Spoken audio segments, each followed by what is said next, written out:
குடும்பங்களோடு சுவைத்து மகிழ வருகை தாருங்கள் நிக்கா பிரியாணி. சேலம், தஞ்சாவூர், விக்கிரவாண்டி மற்றும் உளுந்தூர்பேட்டையில். மிக விரைவில் சென்னையிலும். சன் பிக்சர்ஸ் கலாநிதிமாறன் வழங்கும் தனுஷ் இயக்கி நடிக்கும் ராயன் வெற்றி நடை போடுகிறது.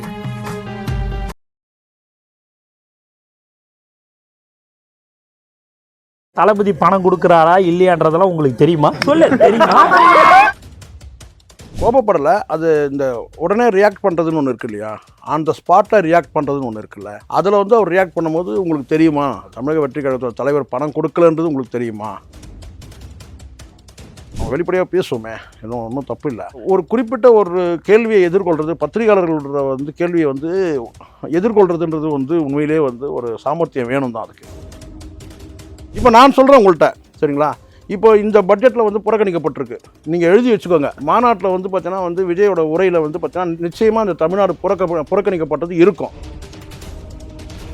இப்போ கார்த்திக் சிதம்பரம் அவர்கள் வந்து என்ன சொல்லியிருக்காங்கன்னா, விஜய் கட்சி பக்கம் போகிறாங்க, அந்த இளைஞர்கள் வந்து காங்கிரஸ் பக்கம் வரணும்னு சொல்லியிருக்காங்க. அதை பற்றி சொல்லுங்கள். நல்ல விஷயம். முதல்ல அவர் வந்து அவர் இளைஞர் தானே? இல்லை, அவரை தன்னை வந்து இளைஞர்னு சொல்ல, மற்ற இளைஞர்கள்லாம் இல்லை, என் பார்வைக்கு அவர் இளைஞர் தான். கார்த்திக் சிதம்பரம் சொல்கிறாருல, என்னை கேட்டால் அவனுக்கு கேட்டால் வந்து கார்த்திக் சிதம்பரமே வந்து பார்த்தோன்னா விஜய் தலைமையில் வந்து கட்சியில் வந்து இணையணுன்றது தான் என்னுடைய பார்வை. கார்த்திக் சிதம்பரம் மாதிரி பல பேர் வந்து பார்த்தீங்கன்னா கட்சியில் இருக்க மூத்த தலைவர்கள் எல்லா கட்சியிலும் சொல்லலாம், சர்வ கட்சிகளும் சொல்கிறேன், கட்சி மாறதுக்கு தயாராக இருக்கிறாங்க. விஜய் கதவை திறக்கல இன்னும். கட்சியோட கொடி படம் ரிலீஸ் ஆன பிறகுன்னு கேட்டால் 10ஆம் தேதியோ இல்லை 15ஆம் தேதியோ இருக்குன்றது ஒரு கேட்டால், ஸோ கொடி உருவாகும் போதே உங்களுக்கு பாதி கொள்கை என்னன்றது தெரிஞ்சிடும்.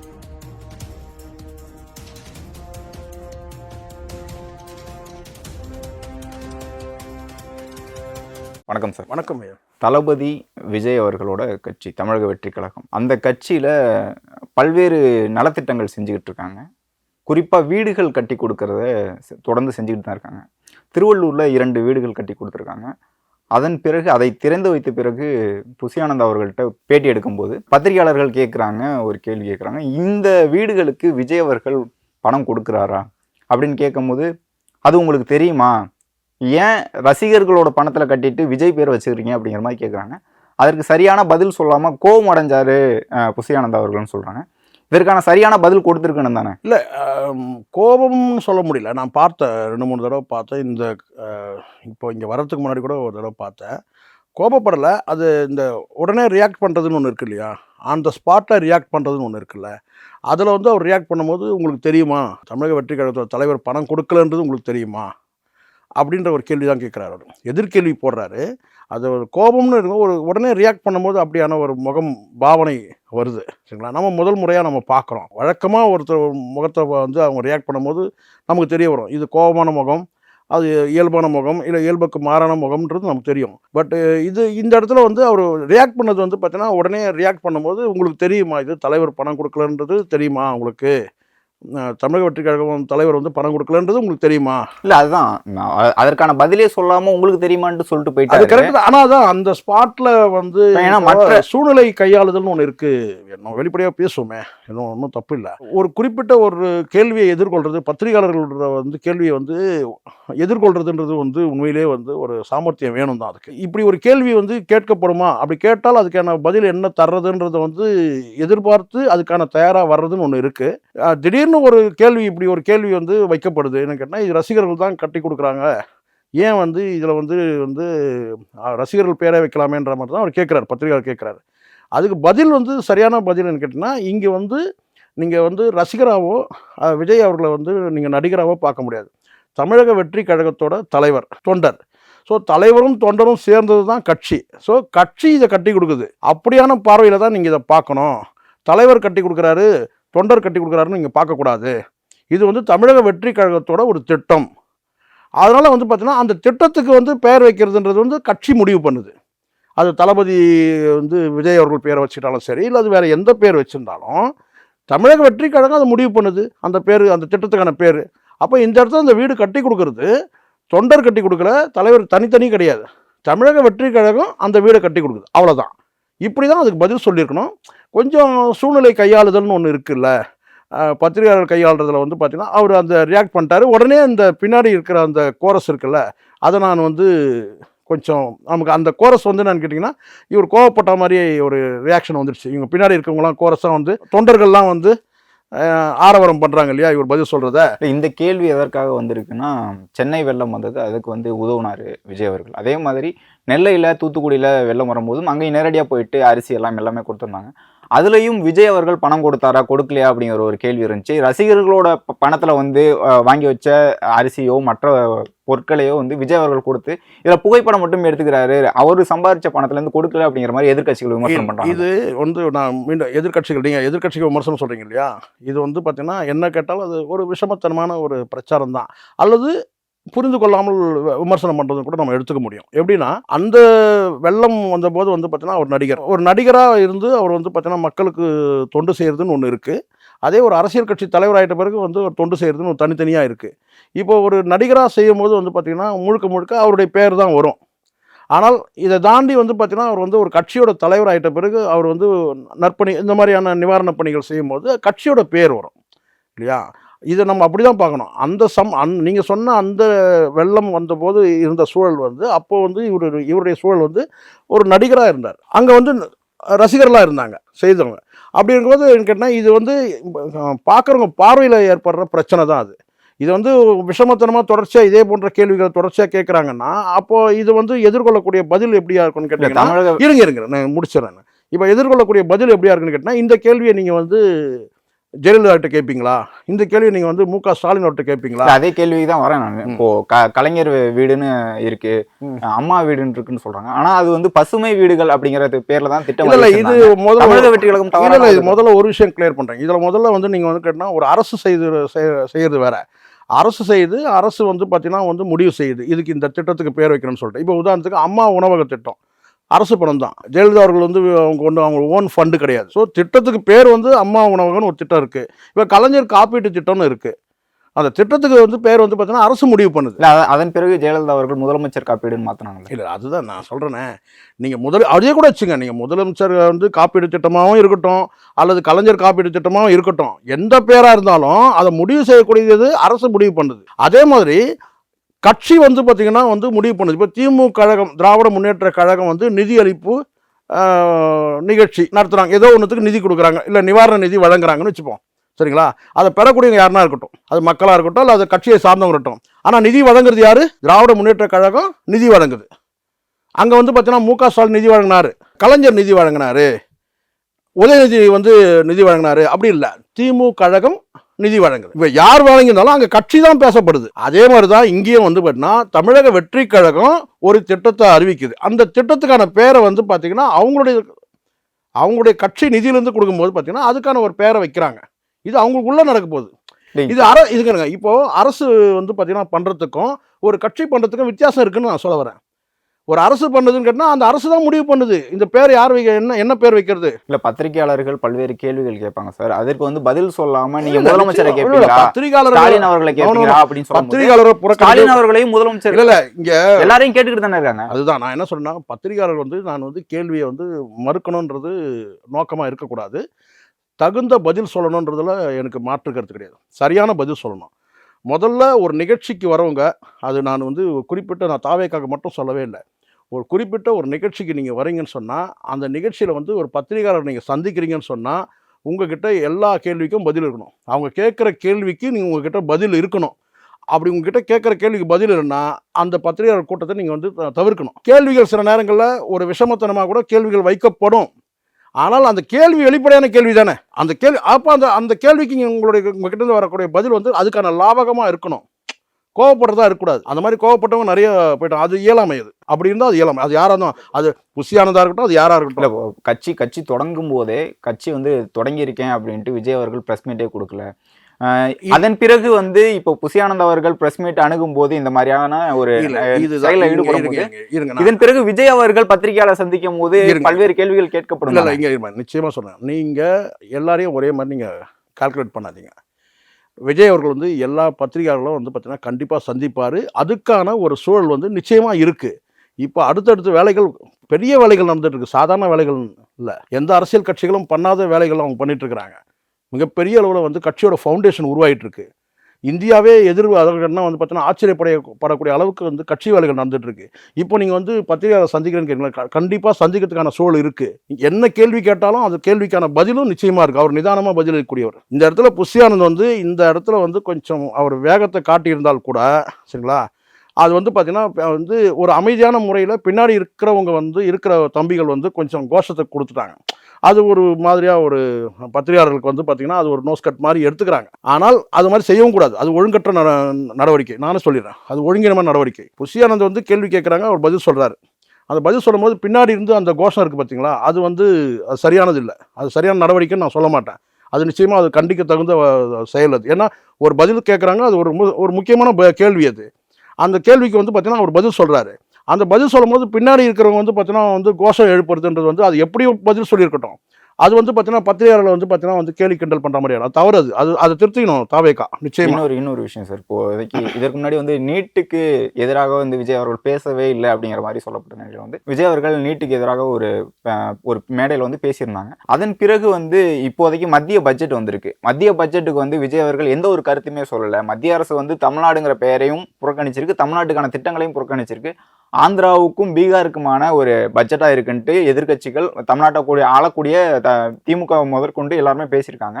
ஆனா விஜய் அவர்கள் எந்த ட்வீட்டுமே போடல, எந்த ஒரு கண்டனமும் தெரிவிக்காத நிலையில வந்து இதற்கு அவர் பதில் சொல்லியிருக்கணும்னு கேட்குறாங்கல்ல. இந்த கேள்வி என்னன்னாக்கா, நீங்கள் இப்போ வந்து இந்த பட்ஜெட் குறித்து இப்போ என்ன எடுத்துங்க, இந்த பட்ஜெட் குறித்து வந்து பார்த்தீங்கன்னா வந்து ஒரு 10 மீடியாவில் ஒரு இதுக்காக சொல்கிறேன் நான்.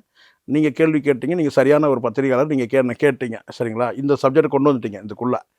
ஆனால் நான் வந்து ஒரு 10 மீடியாவில் பேசியிருக்கேன். 10 மீடியாலையும் வந்து என்ன கேட்டிங்கனாக்கா, ஆம்சாங் சப்ஜெக்ட் பேசலாமா அல்லது வந்து மீனா சப்ஜெக்ட் பேசலாம், மீனாவும் வந்து எல்முருகன் அந்த சப்ஜெக்ட் பேசலாமா, இல்லை இதை தாண்டி வேறு ஏதாவது ஒரு சப்ஜெக்ட் பேசணுன்னா பட்ஜெட்டை பற்றி பேசவே இல்லை. அதுதான் நானும் சொன்னேன்னு கேட்டேன்னா, இப்போ நமக்கு இதுவாக முக்கியம். இப்போ நாம் தமிழர் கட்சியில் ஏற்படக்கூடிய அந்த குழப்பங்கள் அது நமக்கு அது முக்கியம் இல்லை. இப்போ எதை பற்றி விவாதிக்கணும், பட்ஜெட்டை பற்றி விவாதிக்கணும். தமிழ்நாடு புறக்கணிக்கப்பட்டிருக்கு. ஆனால் அது இங்கே பொது பார்வைன்னு ஒன்று கட்சி சார்பாக பேசியிருக்கணும். இல்லை கட்சி சார்பாக பேசியிருக்கணும். இப்போ எந்த கட்சியுமே பேசவே இல்லை, ஆளுங்கட்சியும் பேசவே இல்லை, தமிழ்நாட்டில் இருக்க ஆளுங்கட்சி கூட பெரிய அளவில் பேசவே இல்லை சரிங்களா. இந்த பக்கம் வந்து போராட்டம் அறிவிச்சிருக்காங்க சார் திமுக. இல்லைங்க, நான் சொல்கிறேன் பெரிய அளவில் வந்து பார்த்தீங்கன்னா உடனே ரியாக்ட் பண்ணலை. இப்போ நான் சொல்கிறேன் உங்கள்கிட்ட சரிங்களா, இப்போ இந்த பட்ஜெட்டில் வந்து புறக்கணிக்கப்பட்டிருக்கு. நீங்கள் எழுதி வச்சுக்கோங்க. மாநாட்டில் வந்து பார்த்தீங்கன்னா வந்து விஜயோட உரையில் வந்து பார்த்தீங்கன்னா நிச்சயமாக இந்த தமிழ்நாடு புறக்கணிக்கப்பட்டது இருக்கும். இப்போ வந்து கேட்டிங்கன்னா எதிர் லாவடி பாடக்கூடிய சூழல் அங்கே இல்லை. அங்கே என்ன நடக்குதுன்றது உங்களுக்கு தெரியல. ஏன்னு கேட்டிங்கன்னா அந்த அளவுக்கு வந்து இப்போ ஒரு அலுவலகம் அமைச்சிருந்தாங்கன்னு வச்சுக்கோங்களேன். இப்போது தாவேக்காக்கு ஒரு அட்மின் ஆஃபீஸ் இருந்ததுனாக்கா அங்கே வந்து ஒரு பரபரப்பு இருக்கும். அங்கே நீங்கள் வந்து பத்திரிகையாளருடைய படையெடுப்பும் நிச்சயமாக அங்கே இருக்கும். அங்கே கேள்விகள் கேட்கப்படும். இப்போ முழுக்க கட்சியோட மாநாட்டு வேலைகள் வந்து படம் வந்து ரிலீஸ் ஆகுது, அந்த வேலைகள். இதுக்கு வந்து பார்த்தீங்கன்னா மாநாட்டில் வந்து பார்த்தீங்கன்னா உங்களுக்கு நல்லா தெரியும், வந்து மாநில மாநாடு, மண்டல மாநாடு, கொடி அதுக்கு முன்னாடி அறிவிக்கணும். இப்படி ஒரு பிஸி ஷெடியூல். அதே சமயத்தில் இந்த நேரத்தில் நீங்கள் வந்து இதை நீங்கள் சொல்லணுன்றது நீங்கள் கேட்குறது கரெக்ட். ஒரு பொறுப்புள்ள ஒரு அரசியல் கட்சி நிச்சயமாக இதை பற்றி பேசணும். ஆனால் இதை வந்து இப்போ பேசும்போது பதில் வந்து பார்த்தீங்கன்னா வந்து ஒரு அரசியல் லாவணிகள் வரும், நிச்சயமாக வரும். இப்போ விஜய் வந்து ஒரு கருத்து தெரிவிக்கிறாரு ஏன், அப்போ வந்து என்ன அதுக்கு பதில் வந்து பார்த்தீங்கன்னா வந்து பிஜேபி சைடில் வந்து ஒரு ரியாக்ட் பண்ணுவாங்க. இப்போ பதிலுக்கு இவர் பேசணும். இப்போ ஒரே ஒரு பத்திரிகை சந்திப்பு, ஒரே ஒரு வார்த்தை தான். புஷி ஆனந்த் வந்து பிஸி ஆனந்தாக இருந்தார். அவர் வந்து பார்த்தீங்கன்னா அந்த ஒரு வார்த்தை சொன்ன உடனே என்னாச்சுன்னு கேட்டால் இப்போ ட்ரோல் ஆகுது. அவர் வந்து கோவப்பட்டார் பத்திரிகையாளரை அப்படின்னு சொல்லி ஒரு பிரச்சனை உருவாகுது. இப்போ இதையெல்லாம் அவாய்ட் பண்ணணுன்றதுக்காக தான் இந்த அதிகாரப்பூர்வ செய்தி தொடர்பாளர்கிட்ட கூட எதுவும் நீங்கள் பேச வேணாம்னு சொன்னதாக கூட தகவல் இருக்குது. இந்த மாநாடுகள் வரைக்கும் நீங்கள் எதுவும் பேச வேண்டாம் அப்படின்ற ஒரு தகவல் இருக்குது. அதனால் மாநாடு குறித்து சொன்னீங்க. இப்போது திருச்சியில் வந்து மாநாடு நடத்த போகிறதா சொன்னாங்க, சேலத்தில் அப்படி தொடக்கத்தில் வந்து மதுரைன்னு சொன்னாங்க.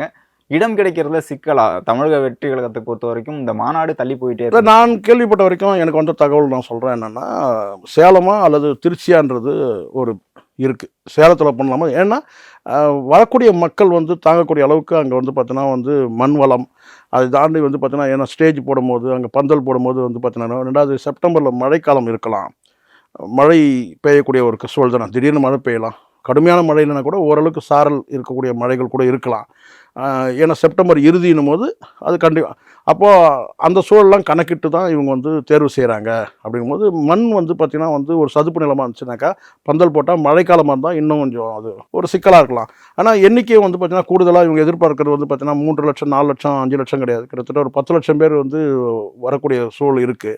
ஸோ இந்தியா முழுவதும் இருக்கக்கூடியவங்க வராங்க. ஸோ அவங்க தங்கிறதுக்கான வாய்ப்புகளாக இருக்குல்ல, வாகனங்கள் இங்கே நிறுத்துவாங்க. ஸோ இந்த மாதிரியான இடங்கள் வந்து இப்போ தேர்வு தான் நடக்கும், இன்னும் ஃபைனலைஸ் ஆகலன்றது தான் தகவல். எத்தனை மாநாடுகள் சார்? முதல் மாநில மாநாடு, அதுக்கு பிறகு 4 மாவட்ட மாநாடுகள் இருக்குன்னு சொல்கிறாங்க. அடுத்தடுத்து நிறைய திட்டங்கள் நமக்கு எல்லாமே நம்ம வந்து ஸ்போக்ஸ் பர்சன் கிடையாது, நம்ம அந்த கட்சியில் எந்த ஒரு பார்ட்டும் கிடையாது. ஆனால் வரக்கூடிய செய்திகள் வந்து பார்த்திங்கன்னா நம்ம போகிற போக்கில் எல்லாத்தையும் சொல்லிட்டு போயிட முடியாது. ஆனால் 4 மண்டல மாநாடு, ஒரு மாநில மாநாடு இருக்குது. அதுக்கப்புறம் நடைபயணம் இருக்குது, 234 தொகுதியில் நடைபயணம் வந்து மேற்கொள்கிறாருன்னு தகவல் இருக்குது. இதாண்டி நிர்வாகிகள் வந்து அங்கே வந்து போடக்கூடிய நிர்வாகிகள் வந்து இது வரைக்கும் கட்சியில் இருக்கிற ரசிகர்கள் மற்றும் விஜய் மக்கள் இயக்கத்தில் இருக்கிறவங்க அப்படியே அவங்க தொண்டராக மாறி இருக்கிறாங்க. அந்த தொண்டர்களுக்கு பதவி வழங்கப்பட்டிருக்குன்றது. இப்போ மாவட்ட செயலாளர், ஒன்றிய செயலாளர் தாண்டி 30 அணிகள் வந்து புதிதாக தமிழக அணிகள் சொல்றாங்க. 2 லட்சம் அந்த அணிகள் என்ன காரணத்தினால? அது வந்து திராவிட முன்னேற்ற கழகங்கள் இருக்கிற, அதுவும் குறிப்பாக டாக்டர் கலைஞர் அவர்கள் வந்து உருவாக்கினது தான். என்னன்னு கேட்டால் நிறைய பேர் வந்து ஒரு பதவிக்காக சண்டை போட்டாங்கன்னா அணிகள் உருவாக்கிட்டா பிரச்சனை இல்லை. இங்கே மாவட்டங்களே வந்து பார்த்திங்கன்னா வந்து இப்போ சென்னை எடுத்துங்க, 3 மாவட்டம் தான் இருக்குது சென்னையில் மத்திய சென்னை, தென் சென்னை, வட சென்னை. அந்த மாவட்டத்தையே வந்து ஒரு சென்னை தான், ஆனால் அது 3 சென்னை ஆக்கி அதில் கிழக்கு மேற்கெல்லாம் உருவாக்கினார் கலைஞர். ஏன்னா அங்கே சண்டை நடக்குது, எனக்கு ஒன்று பதவி உனக்கு ஒன்றும் பதவின்னு சொல்லிட்டு. நீங்கள் ஏதோ பிஜேபி மாதிரி நினச்சிக்கூடாதுல்ல. பிஜேபி வந்து கேட்டிங்கன்னா அங்கே வந்து பதவி வாங்குறதுக்கு ஆளே கிடையாது. கலைஞர் பாணியை வந்து விஜய் கையில். அதுதான் நான் சொல்கிறேன். கட்சிகள் வளராத கட்சிகளுக்கு பிரச்சனை கிடையாது. ஆனால் வளரும் கட்சிகள், ஆர்ப்பரிக்கிற கட்சிகள் வந்து பார்த்தீங்கன்னா நிறைய பேர் வந்து பதவி கேட்குறாங்க. இங்கே வந்து ஏற்கனவே ரசிகர்கள் இருக்கிறாங்க. ரசிகர்கள் வந்து எஸ்எஸ்சி என்ன பண்ணிட்டாருன்னா விஜய் மக்கள் இயக்கமாக மாற்றினார். விஜய் மக்கள் இயக்கமாக மாற்றணும்னா ரசிகர்கள் மன்றத்தை கலைச்சிட்டு இருக்கணும். நான் சொல்கிறது புரியுது உங்களுக்கு? ரசிகர் மன்றத்தை கலைச்சிட்டா விஜய் மக்கள் இயக்கமாக இருக்கணும். ஆனால் விஜய் மக்கள் இயக்கம் தனியாக இருக்க வந்து மாறியாச்சு. ஆனால் ரசிகர்களுக்கு அந்த இடத்துல வேற ஒருத்தர் வந்து உட்காந்துட்டாங்க. அப்போ ரசிகர்களும் இப்போ இருக்கிறாங்க, விஜய் மக்கள் இயக்கமும் இருக்கு. அவங்கெல்லாம் தொண்டர்களாக மாறி அவங்க பதவி கேட்கும் போது எப்படி கொடுக்க முடியும்? அப்போ இந்த இடத்துல மாவட்டங்களை பிரிக்கணும். ஒரு மாவட்டத்தை 4 பிரிக்கலாம், இல்லை 6 பிரித்து கிழக்கு, மேற்கு, வடக்கு, தெற்குன்னு சொல்லி 4 கூட பிரிக்க முடியும். சரிங்களா? இன்னும் வந்து பார்த்தீங்கன்னா ஒரு கட்டத்துக்கு மேலே வந்து அணிகள் உருவாக்குறது மூலமாக கேட்டால் அந்த அணி இந்த அணின்னு சொல்லிட்டு பதவிகள் கொடுக்கும்போது பதவிகள் கேட்பாங்கல்ல. ஒரு செயல்படுறதுக்கு தானே பதவிகள் கேட்குது, பதவி ஆசையில் கேட்குறாங்கன்னு சொல்கிறோம். அப்போது அந்த செயல்படுறதுக்காக பல அணிகள் வந்து பார்த்தீங்கன்னா உருவாக்கினா தான் இங்கே பதவிகள் வழங்கப்படும். இது எல்லாமே வந்து பார்த்தீங்கன்னா வந்து விஜய் மக்கள் இயக்கம், விஜய் ரசிகர்களுக்கான அந்த போட்டியில் உருவாகக்கூடிய வந்து அணிகள் தான் இந்த உருவாக்குற அணிகள். இதை தாண்டி இன்னும் கதவு திறக்கலை, மற்ற கட்சிகள் வந்து வெளியில் வந்து உள்ள சேர்க்கறதுக்கு இது வரைக்கும் கதவு திறக்கலன்னு நான் கேள்விப்பட்டேன். இறுதியாக ஒரு கேள்வி சார். கார்த்திக் சிதம்பரம் அவர்கள் வந்து ஒரு பேட்டி கொடுக்கும்போது என்ன சொல்கிறாருன்னா, விஜய் கட்சி பக்கம் வந்து இளைஞர்கள் போகிறாங்க. இதற்கு முன்னாடியே ப சிதம்பரம் அவர்களும் பேசியிருந்தாங்க. சீமான் கட்சி, நாம் தமிழர் கட்சி பக்கம் வந்து இளைஞர்கள் போகிறாங்க, அதை வந்து தடுக்கணும், நம்ம கட்சி காங்கிரஸ் பக்கம் வரணும் அப்படின்னு சொன்னாங்க. இப்போ கார்த்திக் சிதம்பரம் அவர்கள் வந்து என்ன சொல்லியிருக்காங்கன்னா, விஜய் கட்சி பக்கம் போகிறாங்க, அந்த இளைஞர்கள் வந்து காங்கிரஸ் பக்கம் வரணும்னு சொல்லியிருக்காங்க. அதை பற்றி சொல்லுங்கள் சார். நல்ல விஷயம். முதல்ல அவர் இளைஞர் தானே? இல்லை, அவரை தன்னை வந்து இளைஞர்னு சொல்ல, மற்ற இளைஞர்கள்லாம் இருக்காங்க பார்வைக்கு அவர் இளைஞர் தான் கார்த்திக் சிதம்பரம். என்ன கேட்டால் அவனுக்கு கேட்டால் வந்து கார்த்திக் சிதம்பரமே வந்து பார்த்தோன்னா விஜய் தலைமையில் வந்து கட்சியில் வந்து இணையன்றது தான் என்னோட வரக்கூடிய வாய்ப்புகள் இருக்காங்க. காங்கிரஸ் இருந்த இல்லை நிச்சயமாக இருக்குன்னு கேட்டீங்க. இல்லை நான் வந்து ஏன்னா இப்போ நான் சொல்கிறேனே, பல கட்சிகள் வந்து இப்போ எனக்கு இன்றைக்கி ஒரு 10 ஃபோன் வந்திருக்கு. நான் எந்த பார்ட்டும் கிடையாது, தாவேக்கால எந்த பார்ட்டும் கிடையாது, எந்த பாண்டிங் கிடையாது, நான் லிபரலாக இருக்கிறேன். எனக்கு வந்து ஒரு கட்சியை வந்து தூக்கி பிடிச்சி பேசணுன்றதும் கிடையாது. ஆனால் விஜயோட அரசியல் வருகையை நான் ஆதரிக்கிறேன், அவ்வளோதான். அதுக்கப்புறம் அவருடைய நிலைப்பாடுகள் எப்படி இருக்குன்றதை நம்ம கூர்ந்து கவனிக்க போகிறோம், நம்மளுடைய செயல்பாடுகள் இருக்க போகுது. ஆனால் விஜய் அரசியலை நான் முழுமையாக நான் வரவேற்கிறேன், ஆதரிக்கிறேன். ஆனால் அந்த கட்சியில் போய் உறுப்பினர் ஆகணும் நிச்சயமாக ஆக மாட்டேன், எந்த பதவி கொடுத்தாலும் வாங்க மாட்டேன், அதில் நான் தெளிவாக இருக்கிறேன். ஆனால் விஜய் வந்து அரசியல் வருகையை நான் ஆதரிக்கிறேன், அவ்வளோதான். அப்போது இங்கே வந்து பார்த்தீங்கன்னா நீங்கள் இவர் சொல்கிறார் இல்லையா, வந்து கார்த்திக் சிதம்பரம் சொல்கிறார்ல, கார்த்திக் சிதம்பரம் மாதிரி பல பேர் வந்து பார்த்தீங்கன்னா கட்சியில் இருக்க மூத்த தலைவர்கள், எல்லா கட்சியிலும் சொல்லலாம், சர்வ கட்சிகளும் சொல்கிறேன், சர்வ கட்சியிலும் வந்து பார்த்தீங்கன்னா வந்து அணி மாறதுக்கு தயாராக இருக்கிறாங்க. அணி மாறுதில்லை, சாரி, கட்சி மாறதுக்கு தயாராக இருக்கிறாங்க. விஜய் கதவை திறக்கல, இன்னும் சிக்கலாக அதுதான். இப்போ விஜய்க்கு ஒரு குறிப்பிட்ட நாள் வந்து கட்சியை கதவை திறக்கலன்னா கதவை உடைப்பாங்க. ஏன்னா அந்த அளவுக்கு ஆர்ப்பரிக்குது, அந்த அளவுக்கு வந்து விஜய் வந்து பூட்டி வச்சிருக்கிறாரு. காரணம் என்ன கேட்டிங்கன்னா, ஏற்கனவே இங்கே ஒரு 20 ஆண்டு காலம் அவரோட பயணிச்சவங்க இருக்கிறாங்க ரசிகர் மன்றத்தில், அவங்களுக்கு பதவிகள் வழங்கப்பட்டிருக்கு. அதை தாண்டி எனக்கு ஒரு அனுமானம் நான் இருக்குன்னு கேட்டால், அந்த 4 மண்டல மாநாடு வைக்கிறார் இல்லையா, அப்போ ஒரு வேளை கதவை திறப்பாருன்னு நினைக்கிறேன். மற்ற கட்சிகளுக்கு பெருந்தலைவர்களே வந்து பிற கட்சிகள் தான், அது திமுக, அண்ணா திமுக, பல கட்சியில் இருக்கிறவங்க, காங்கிரஸ், நாம் தமிழர், இப்படி பல கட்சிகள்ல இருந்து விஜய் அவர்கள் கட்சிக்கு போகிறதுக்கு வந்து தயாராக இருக்கிறாங்க. அதில் வந்து பார்த்தீங்கன்னா ஸ்லீப்பர் செல் எதுவும் வந்துடக்கூடாது இல்லையா, அதை செக்ரிகேட் பண்ணி தான் எடுக்கணும். அப்போ ஒரு மண்டல மாநாட்டில் தான் அதை பண்ண முடியும். இப்போ இருக்க சூழலுக்கு அதை பண்ண முடியாது. அதனால் மண்டல மாநாடுன்றதே வந்து அதுக்காக தான் இருக்கலாம்ன்றது என்னோட நம்பிக்கை. பல கட்சிகள் வந்து தாவரத்துக்கு ரெடியாக இருக்கிறாங்க, மூத்த தலைவர்கள, பெரிய தலைவர்கள.